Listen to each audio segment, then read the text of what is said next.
Welcome to Real Estate Meets AI. I'm Sandeep Ahuja, CEO and co-founder of Cove, the AI-first architecture practice. If you're curious about how AI is reshaping buildings and spaces from the inside out, you're in the right place. Title you've never heard before: Senior Vice President, Head of Hospitality, Amenities, and AI. At one of New York's biggest real estate companies, the person leading part of the AI agenda is an engineer or a data scientist. He's a former personal trainer who spent his career building communities. Today, I'm talking to Dave Gise of RXR, the firm behind 75 Rock and a $17 billion portfolio, a company that connected ChatGPT to its entire portfolio data and still insists AI's job is to make buildings feel more human, not less. The tension is the whole conversation. Let's go. Dave, welcome to Real Estate Meets AI. Thank you for having me. This is really excited to be here. So to start, personal trainer to community builder to leading AI at one of the largest real estate companies in the whole world. Nobody draws that career path on purpose. What's the thread that connects us all? Walk us all through how we got here. Yeah, I think the central why in everything I do is about elevating the human experience. And so when I was doing personal training, it was about how do you make people's health better? And I think as my career progressed and I went from personal training to having 4 technology startups that were really centered around real estate to co-founding the Center for Social Innovation, which was a workspace focused on nonprofits and social enterprises, actually one of the largest in the city around building community, to now leading hospitality at RXR. Each step in my journey was about, again, elevating the human experience. And so a lot of times, especially when I present at schools and I throw up the various things that I've done, I always ask, does any of this make sense? And then I'll tell my full story and I connect the dots. And again, I usually, start with the personal training, but going to the hospitality and then tying it together with that thread of elevating the human. So it really connects to everything that I do, and it's my heart and kind of how I live my life. I will say that, every time I've spoken to you and even the way that you describe it, the thing that it does for me and the emotion that it brings out for me, it makes you and everything that you do more approachable because you're caring about the people that you're around. You're like, okay, community, I can understand that. And when you pair that with AI, it then in turn makes AI a little bit feel more approachable through you, which I just think is such a fun nuance. And I'm so excited that, you're leading it in the capacity that you are. So I am curious, on a scale of 1 to 5, where 1 is AI averse and 5 is AI forward, where do you think the real estate industry sits right now when it comes to AI? I think at this point, I wouldn't even say averse. I would say, more curious and just dabbling in AI. I think the industry as a whole is probably at a 2, where people are curious. A lot of people are using it on their personal time. But if 5 is being, you have a really sophisticated AI strategy, and then you're really leaning forward, I would say, again, the industry as a whole is probably skewing towards a 2 with some very clear examples. And I would hope to say we one of them being closer to a 4 or 5, where we've established a really sophisticated strategy that continues to evolve every single day. I'd like to say we're kind of in the case study. But, I would say as a whole, and I'm out speaking at conferences and when I'm, we're meeting with vendors and just hearing what people are talking about in terms of where they're at as a company, probably like a 2, maybe 2.5. But again, every day that evolves. It's, this story is a quickly evolving story. Most definitely. In fact, what I'm hearing from you then, just to kind of summarize it for the audience as well, is that it's in the early to mid phases, like we're making lots of progress, but because it's all so new and we're all learning so much at such a rapid phase, it's almost even too soon to give it a fixed score, because what it is today won't be what it might be in a week, is roughly what I'm hearing. Yeah, absolutely. It's changing. And I think what I've seen, kind of my barometer, is when I do speak at conferences is the type of questions that I'm getting now versus when I was getting at the beginning. Even the conferences that I go to, the level of the type of content is not beginner ChatGPT. It's more advanced concepts around agentic AI. So I have a few different barometers that are helping me make this kind of assessment. But I agree, it's hard. And there are, also real good examples of companies that are a little further along. And, it's just good to see. And what I'm also finding is that people like to talk about it. So, we're spinning up a group of leaders from other companies that are either the heads of AI or responsible for rolling out AI at their company to talk about this stuff, because I'm finding that a lot of the companies like to share best practices, where they're at, simply because it's so new. It's been an interesting dynamic in that way. So speaking of conferences, you gave a fireside chat at RETCon on how AI is supercharging the customer experience at RXR. So what does AI supercharged hospitality look like in a building day to day? What does that even mean? Yeah, so thinking back to my RETCon presentation, I talked a lot about mapping both the customer journey and the staff journey, and really looking at the different stages of the journey from the minute they hear about a property of ours, whether it be residential or commercial, all the way through to when they move in, they onboard, to their day-to-day activities, to when they leave. And then within each one of those stages, we really map every single touch point. We did the same thing with our staff. We make sure that they're onboarded and they understand what we expect from them in terms of hospitality. And, we map what we call the total experience, which is a combination of the staff experience and the customer experience. And then as I in particular got more excited about AI and started educating myself on Gen AI, I kind of got this AI lens that formed over my eyes, where those same touch points, I started seeing where AI could potentially play a part in effectuating a better experience for our residents and our tenants. And so that AI lens and that approach and that AI mindset, which really only developed from just testing and like learning and educating myself on tools and, really becoming a generalist in a lot of different available tools, I could then start applying it to different areas of hospitality. And I can give you one specific use case that Yes, please. kind of, this was one of the first ones I think that made the biggest impact for me and really helped to define the importance of mapping workflows to this day. And this is what we teach our teams in terms of starting with the problem before you obsess over the tools. And, I was noticing on our residential portfolio, there were times when an incident would happen on a property and it would take a longer time than we would want for our property teams to respond to them. And that lack of communication in a timely fashion, or not writing a communication that was written in a way that provided enough information, or was written in a way that provided someone the comfort that they needed, was doing damage to the reputation. And so at that time, around November 2020, custom GDTs became available. It seemed to me that we could use that tool to better communicate with our residents. So I literally went into AI and I said, I want you to come up with 1,000 possible things that could go wrong in a property. And then I took our best written communications and I fed it into the custom GPT builder. And I asked it, I said, if I put in an incident that happened, I want you to write a great letter in this format. I want you to put a disclaimer that tells the property teams, don't just send it. You got to read it to make sure it's accurate and customize it accordingly. I want you to suggest a handwritten note that would accompany that email. And I want you to recommend a $5 or $10 surprise and delight gift that will, depending on the incident, that they could give to the resident. I also asked it to research Danny Meyer, Will Gadara, who wrote Unreasonable Hospitality, and the two guys that wrote The Power of Moments.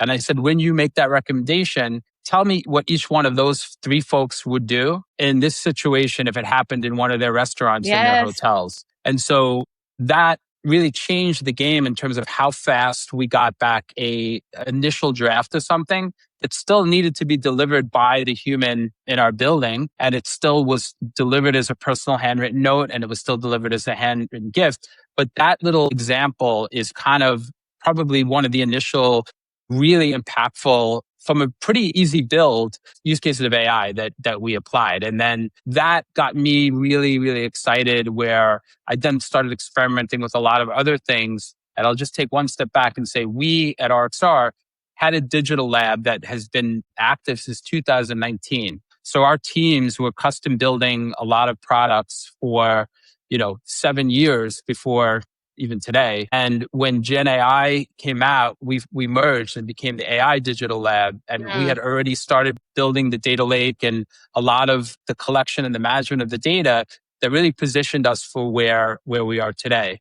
Then going back to the use case, when we got really excited about the impact of this, then writing a strategy and saying, let's bring this to the whole company, really train and teach the whole company on how we could leverage these tools. But that use case, since we probably have hundreds of use cases across our company, but that one I think really stands out as a really impactful use case that really affects our residents or our tenants in a very powerful way. Most definitely. There's a few critical things that you touched on there, and I want to pause so that we don't miss just how nuanced and insightful it is what you shared. One, you talked about a very simple way of approaching AI by building a custom GPT to help support your teams to even write just better emails, better responses, better thoughtful, kind gestures. And that's something that literally any real estate firm across the world can start doing today, without significant investment into R&D. If they can be like, well, RXR is a big company,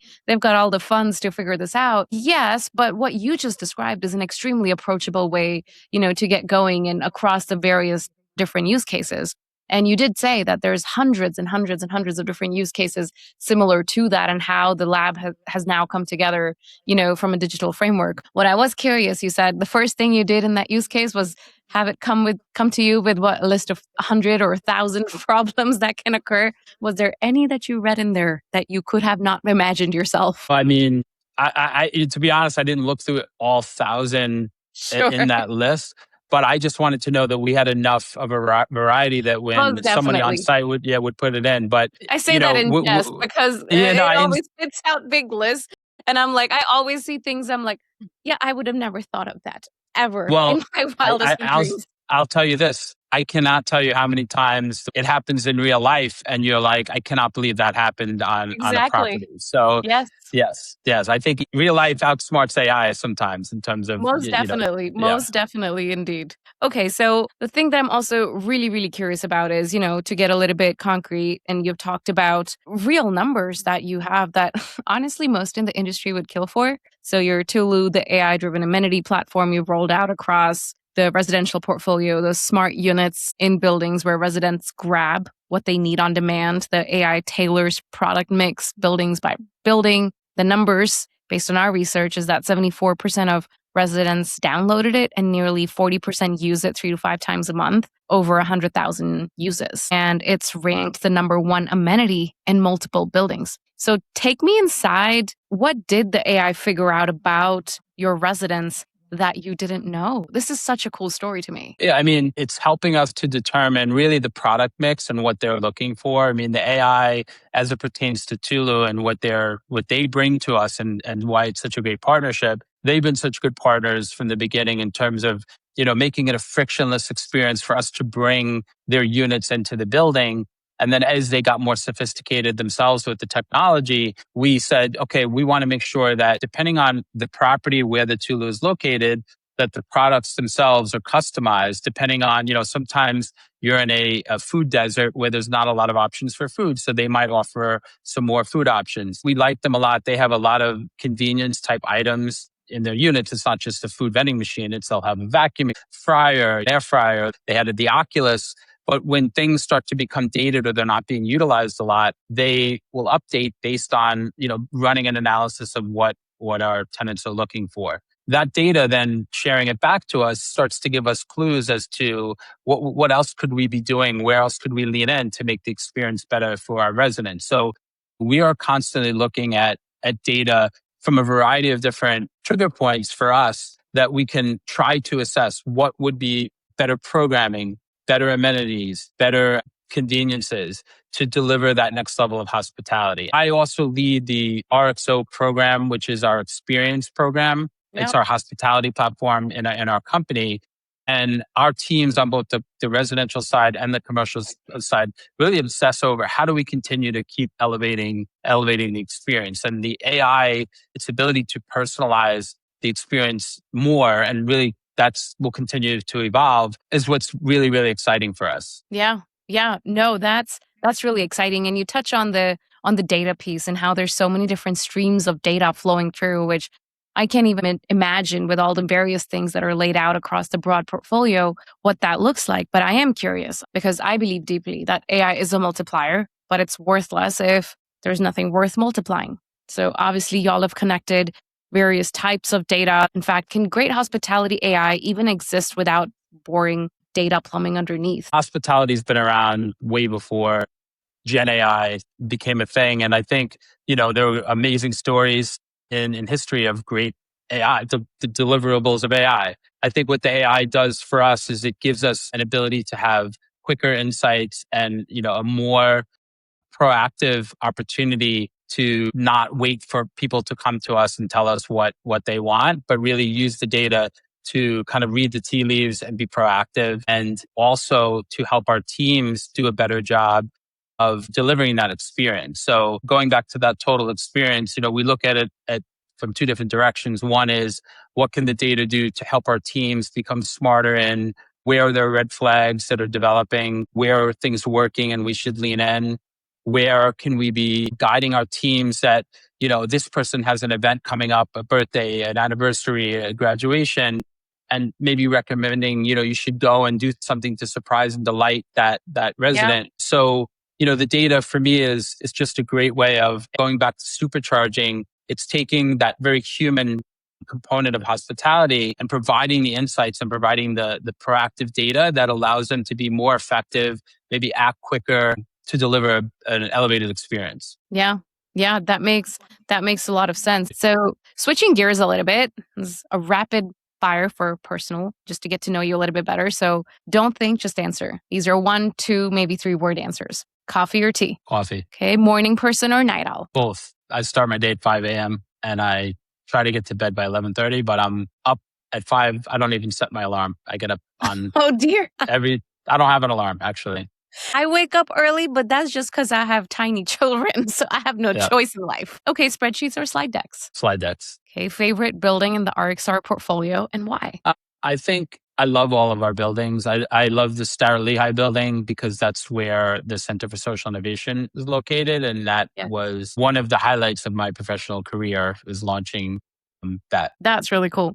AI tool you use most in a day? I use a lot of them. I would say probably ChatGPT Enterprise, but I use Claude, I use HeyGen, I use Gemini. It really depends on what the task is. So I know I didn't give you one answer for that. I use a lot of tools. No, but it's true. They're each good at a different thing. There is no one bullet for all. So last question for this particular podcast.